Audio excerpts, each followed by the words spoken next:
আপনি যা ভাববেন, যেভাবে ভাবছেন সেটাই। এটা একটা ভাষা। এখন আপনি যদি এটাকে তত্ত্ব দিয়ে সিনেমাকে ভাবেন, তাহলে নানা রকমের সিনেমার আপনার সংজ্ঞা পাবেন আর কি। এই সিনেমা সমাজ বদলের হাতিয়ার, এই সিনেমা হলো সমাজ সংস্করণের বিষয়, অনেক কিছু। তো এত জটিল করে তো কিছু নাই, সিনেমাটা ল্যাঙ্গুয়েজ। আদিমকালে মানুষেরা কিন্তু এক ধরনের শব্দ করত, শব্দটা শিখেছে পাখির কাছ থেকে ভাব বিনিময়ের জন্য। সিনেমা ঠিক একটা ভাব বিনিময়ের ভাষা আর কি, যেখানে অডিও এবং ভিডিও একসাথে কাজ করে আর কি। তো বিধায় সিনেমা হলো মানুষের জন্য গল্প বলে আর কি।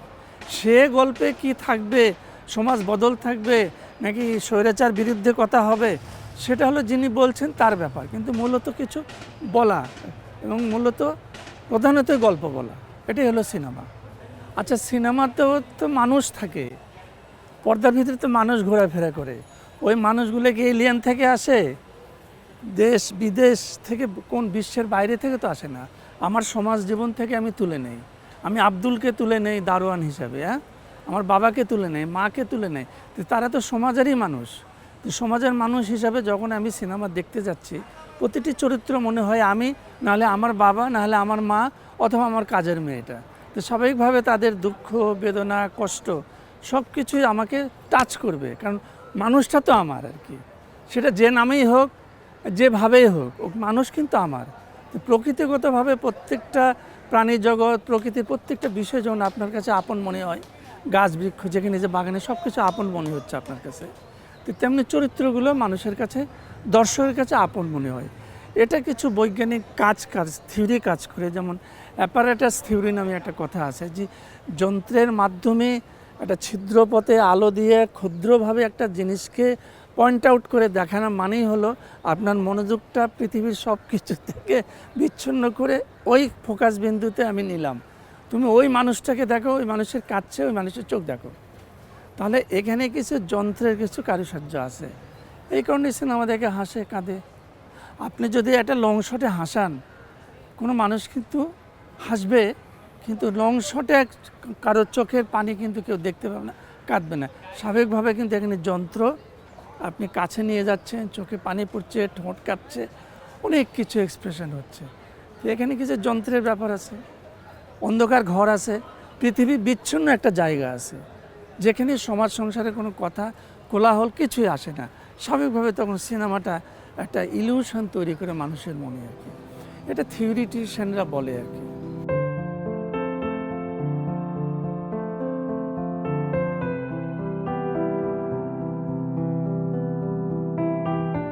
আমরা বলছি যে বাংলাদেশে তৎকালীন পূর্ব পাকিস্তানে সিনেমা দেখার যে প্র্যাকটিসটা শুরু হয়েছিল, সেটা আমরা পিকচার প্যালেসকে বলছি আর কি। কিন্তু পাশাপাশি একটি ইতিহাস আমরা ভুলে গেলে চলবে না। পাশাপাশি কিন্তু লায়ন সিনেমা হল এবং পিছনে বেশ কিছু নতুন নতুন, মানে সেই সময়ে তারা উৎসাহী, বিশেষ করে ঢাকার ব্যবসায়ীরা, ঢাকার সর্দারেরা, ঢাকার নবাবরা, তারা কিন্তু এই চর্চাটাকে চলমান রাখার জন্যে নানা রকম জায়গাকে তারা অল্টারনেটিভ হিসাবে, মানে অল্টারনেশন করে ফেলে, যে গুদামকে অল্টারনেশন করে সিনেমা হল বানাই দিল। তো এইভাবে কিন্তু সিনেমা নির্মাণ না, সিনেমা প্রদর্শনের ক্ষেত্রটা তৈরি হয় আর কি। এখন প্রশ্নটা হচ্ছে যে বাংলাদেশে তৎকালীন পূর্ব পাকিস্তানে এদেশের সিনেমা কিন্তু কোনো বাঙালির হাত দিয়ে তৈরি হয়নি, নবাবদের আমলে নবাবরা তৈরি করেছে। সে লাস্ট কিসের কথা আমরা বলেছি, অনেক সময় বলে থাকি। এগুলো জাস্ট যাত্রা, মানে খণ্ড খণ্ড রিল, কোথাও এখন খুঁজে পাওয়া যাচ্ছে না। তারপরে আমাদের নাজির আহমেদ ভাই, সে কিছু ঢাকায়, পুরন ঢাকার মানুষ, সে যেহেতু পূর্ব পশ্চিম পাকিস্তানে ছিলেন, তথ্য অফিসার ছিলেন, উনিও কিছু কিছু সেই, মানে একটি বিশেষ চরিত্র, যেটা পুরন ঢাকার একটা বিশেষ চরিত্র, সেটা হলো ওয়াস্তাগার, যারা দালান টালান নির্মাণ করে, ওদের জীবনের কষ্ট নিয়ে সে ছবি বানালো, প্রামাণ্য ধর্মীতায় আসলো। তারপরে তো আপনার মনে করেন যে লাস্ট কিস আছেই। এইভাবে চলচ্চিত্রের শুরু। কিন্তু এগুলো যেহেতু সংরক্ষণ নাই, ইতিহাসের পাতায় আমরা যা পাচ্ছি সেটাকে হয় বিশ্বাস করছি অথবা অবিশ্বাস করছি। কিন্তু একমাত্র বাংলা চলচ্চিত্রের পথিকৃৎ যাকে আমরা বলছি, ফাদার বলছি, সেটা আব্দুল জব্বার খান। নাট্যপ্রেমিক লোক, একটু উৎসাহী লোক, একটু তেজি লোক।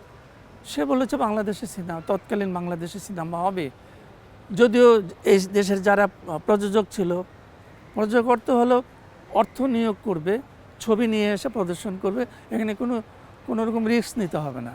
এই দুসানি টুসানি যারা ছিলেন আর কি, তো তারা বলছে এ দেশের আবহাওয়ার ছবি তৈরি হবে না, এটা পুরনো গল্প, এটা আমরা গল্প থেকে আপনাকে শোনাচ্ছি।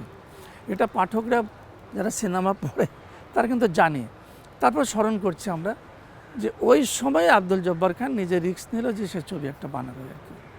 সেটা তারই নির্মিত একটা নাটক ছিল ডাকাত। সে মঞ্চে অভিনয় করতো। আগে কিন্তু ইঞ্জিনিয়ারিং ইনস্টিটিউট বলেন, এই ধরনের ইনস্টিটিউট, তারপরে হলো গুলিস্তানে আরেকটা ইনস্টিটিউট আছে, নাটক হতো প্রচুর। তো নাটক হতো, বিভিন্ন ইনস্টিটিউট, বিভিন্ন সরকারি প্রতিষ্ঠানরা বছরের শেষে একটা নাটক করতো। তো ঠিকাদার মানুষ, স্বাভাবিকভাবে তার কিছু অর্থ আসতো, মনের একটা প্রবল ইচ্ছা ছিল, সে কিন্তু সিনেমা বানাতে নামিয়ে গেল আর কি। তো আমরা তো সেই 56, 57, 58-তে বাংলাদেশের একটা মুখোশ নামে একটা ছবি পেলাম, এটা যাত্রা শুরু। এর পরবর্তীতে যত মানুষই বলুক যে এই ছবিতে সিনেমা ভাষা ছিল না, কিন্তু আমি বলবো সিনেমা ছিল। সিনেমা আমরা পারি নির্মাণ করতে, বাঙালিরা পারে নির্মাণ করতে, তার প্রমাণ ছিল আর কি। ঠিক আছে, এটা নিয়ে অনেক ইতিহাস আছে। এটা নিয়ে পশ্চিম পাকিস্তানে গেছে, সাউন্ড ওরা ইচ্ছা করে মানে আপনার মিসিং করে দিছে, এগুলো ইতিহাস অনেক আছে, থাকতেই পারে। কিন্তু তবুও আমরা মনে করি এটাই প্রথম পূর্ণদৈর্ঘ্য চলচ্চিত্র, এবং আব্দুল জব্বার খান এর জন্য ক্রেডিটটা সম্পূর্ণ তার। তিনি হলো father of cinema in Bangladesh. 60-70 দশকের সিনেমা হল বলতে আমাদের কাছে ছিল গুলিস্তান, শ্যামলী, বলাকা, মধুমিতা, জোনাকি, অভিশাপ, এগুলো কিন্তু আমাদের কাছে, মানে আমি যুবককালের সময় আমরা যারা যুবক সিনেমা দেখতাম তাদের কাছে খুব পপুলার সিনেমা হল ছিল এগুলো আর কি। পরবর্তী সময় এশিয়া হলো, পরবর্তী সময় পর্বত হলো, অনেক কিছু হলো। তো এগুলো সিনেমা, ছবি রিলিজ হলে সিনেমা দেখতে হবে। যে দর্শক যখন সেই সময় যারা ছিল আমাদের মতো যুবক, তারা এই গল্পটা কত ভালো হয়েছে, নির্মাণ কী হয়েছে সেটা না, একটা সিনেমা চলছে সেটা আমার দেখতে হবে আর কি। এই যে দেখার যে চেষ্টাটা, এটা কিন্তু প্রত্যেকটা বাঙালিরই ছিল। কারণ তাকে বিনোদিত হতে গেলে আর কোনো মাধ্যম তো সেই সময় ছিল না, টেলিভিশন বলেন সেই সময় ওইভাবে আসে নাই, মানে যার কারণে আমাদেরকে সিনেমা হলে যেতেই হতো, এবং এক ছবি 2বার 3বার দেখতে হতো। এবং এমনই কি যে ছবি দেখতে যায় গার্জেনদের কাছে ধরা পরে বকুনি খাওয়া, মার খাওয়া, এগুলো অনেক ইতিহাস সবার যেমনি সুন্দর সুন্দর আছে। হ্যাঁ, মানে এখন যদি মনে করেন যে কাকে বলবো, সৈয়দ শামসুল হকও যদি বলেন, তিনিও কিন্তু 60 দশকে ওরকমই দর্শকই ছিলেন আর কি। তো এটা নস্টালজিয়া কাজ করে। আর যারা একটু হিন্দি, মানে ইতিহাস, আমি যদি ইংরেজি ছবি দেখতো, তারা মর্নিং শো, নাচ সিনেমা হলে যেত আর কি। সেখানেও আমাদের ভিড় ছিল, উঁকি ঝুঁকি মারতাম যে একটা ছবি দেখা যায় কিনা, কারণ ওখানে একটু অ্যাডাল্ট ফর্মের কিছু বিষয় আসছিল। কিন্তু অনেক সময় টিকিট কাটা, ধোকা, ধরা পড়া, নানা রকম জটিলতা ছিল আর কি। তো যার কারণে এইভাবেই আমাদের 60-70 দশকের সিনেমাগুলো চলেছে এবং প্রচুরভাবে দর্শক দেখেছে আর কি। আমরা বিনোদিত হয়েছি, আমরা সিনেমার প্রতি আকৃষ্ট হয়েছি।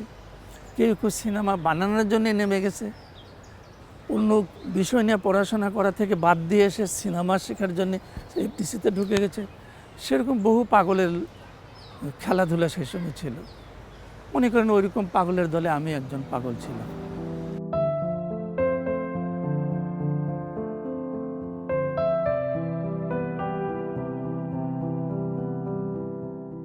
মানুষের জীবনে, রাজনৈতিক জীবনে, সমাজ জীবনে কিছু ঘটনা মানুষের কাছে যখন আসে, মানুষ তাকে নানা রকম বিশেষণে বিশেষায়িত করে আর কি, তাই না?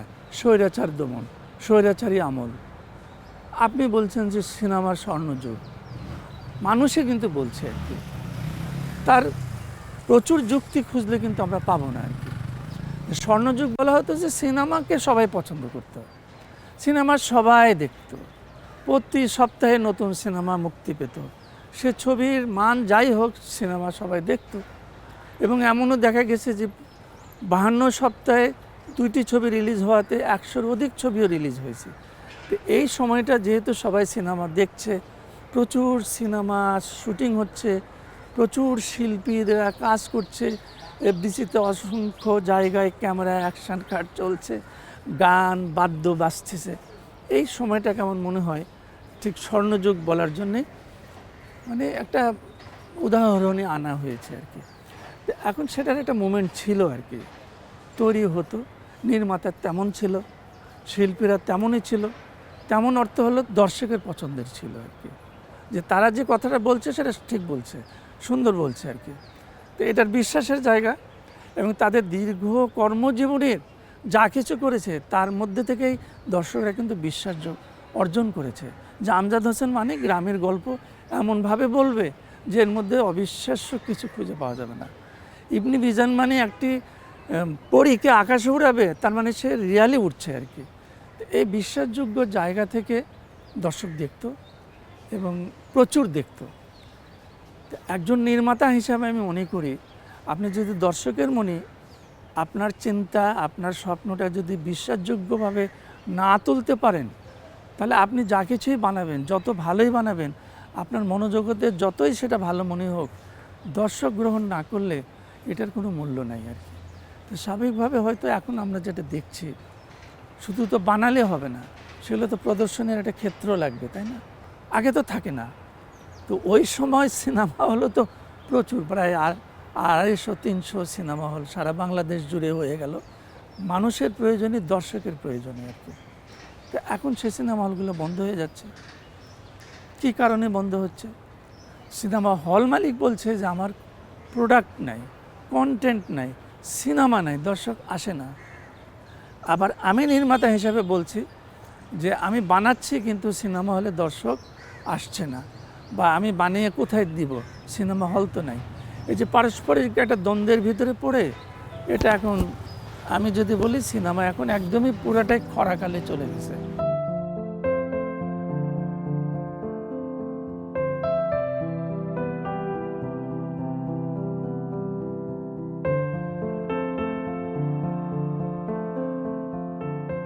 সিনেমা হল বলতে সিনেপ্লেক্স কিন্তু আধুনিক সিনেমা হলের প্রেক্ষাপট।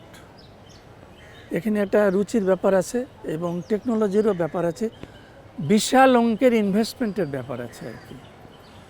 কিন্তু বাংলাদেশের সিনেমা সংস্কৃতিটা তৈরি হয়েছে সাধারণ পিপুল, মাস পিপুলের ভিতরে। তাদের কাছে একটা সিনেপ্লেক্সে যে একটা ছবি দেখা, তাদের যে মেকআপ গেট আপ বা তাদের সোশ্যাল স্ট্যাটাস, সেটা কিন্তু একটা বাধা হয়ে দাঁড়ায় আর কি। যে তারা একটা সিনেমা হলে যাবে, একটা রিক্সা যে কোনো জায়গায় ফেলে তালা মেরে একটা বলাকা হলে ঢুকে যেতে পারছে, কিন্তু তার পক্ষে একটা সিনেপ্লেক্সে যাওয়া খুব কঠিন। আর সিনেপ্লেক্সে যে টিকিটের যে রেট, সেটাও কিন্তু সে বিয়ার করতে পারছে না। প্লাস সিনেপ্লেক্সে যে ধরনের দেশ এবং বিদেশের ছবিগুলোকে নির্বাচন করা হয়, সেটা সাধারণ মানুষের চিন্তা ভাবনা বা ভালো লাগার বিষয়ের মধ্যে পড়ে না আর কি। আমি যতই বলি আমি এটা জোকার দেখে আমি নাচছি, আমার ছেলে পাগল হয়ে যাচ্ছে, 20 জন বন্ধু নিয়ে যাচ্ছে, কিন্তু এটা কিন্তু সাধারণ পিপুলকে, সাধারণ মাস পিপুলকে ওই জোকার টানতে পারছে না। তো যার কারণে মানে সংস্কৃতিটা এইভাবে তৈরি হয়েছে। তার অর্থ এটা নয় যে সিনেপ্লেক্স থাকবে না, অবশ্যই সিনেপ্লেক্স থাকবে, এটাকেও সংগ্রাম করে টিকে থাকতে হবে আর কি। এবং যারা এখন নির্মাতা তারা কিন্তু সিনেপ্লেক্সকে চিন্তা করে ছবি নির্মাণ করছে। রায়হান রাফির কথা বলেন, শিহাব শাহীনের কথা বলেন, তারা কিন্তু টার্গেটই থাকে যে দর্শক, এমন এক শ্রেণীর দর্শককে তারা টার্গেট করবে। তাদের মেকিং, তাদের অ্যারেঞ্জমেন্ট, তাদের গান, তাদের সাউন্ডের ডিজাইন সব কিছুই কিন্তু আলাদা থাকে আর কি। তো আমার মনে হয় হতাশার কিছু নাই, এভাবে আমরা হয়তো সিনেমার একটা সুদিন ফিরে পাবো আর কি।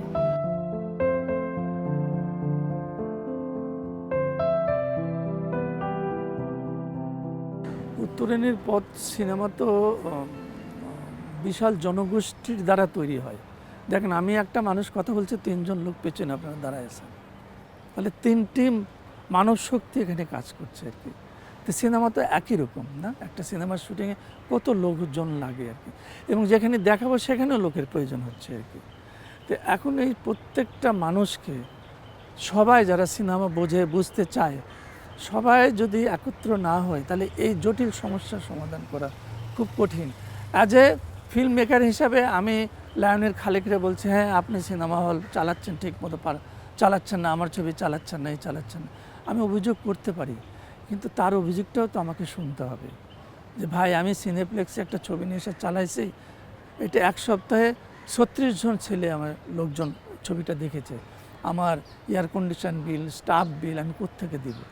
তো এই যে কোত্থেকে দিব, আর আমি বলছি যে আপনি চালাচ্ছেন না, এর ভিতরে একটা যৌথ মানে সমষ্টিগত একটা চিন্তার একটা একক মিল থাকতে হবে এবং সরকারকে একটা সাপোর্ট দিতে হবে এই শিল্পকে বাঁচায় রাখতে হবে।